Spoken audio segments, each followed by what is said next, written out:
I continued making films in New York, and I had started doing theater because a couples therapist, I was in a relationship at the time, she said, you guys need to plan date nights. I went to an off Broadway play with my boyfriend at the time and just left feeling like, whatever this is, I want to do it. And I called the owner of the theater the next day. Yeah.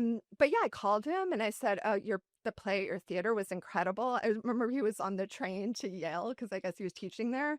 And he was like, "So what are you?" And I said, "Well, I'm a writer director." I said, "Okay, come to the writing class."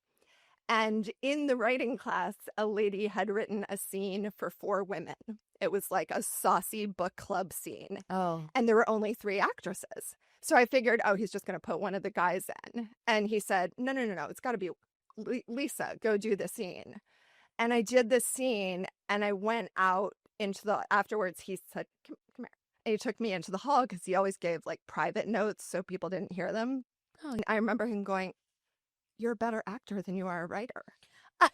And I had no idea. I was 26 years old. Zero idea that I even had that in me. And then did you? Well, Were you like, I was like, well, what? I'm old. So, aren't I supposed to have like wanted to do theater from the time I was 6 or whatever? Yeah. And so he just said, well, why don't you just write a play and write a part for you in it? Oh, just write it. Just casually, just write a Yeah. play. So 6 months later, I'd written a play.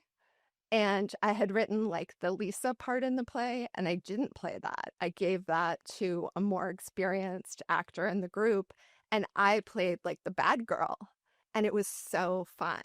Oh. And the play was a Critics' Choice by Time Out New York. And suddenly I was a playwright, director, actor on stage in New York City. Because a couples therapist said, plan a date night. And I went to a $15 play with my boyfriend.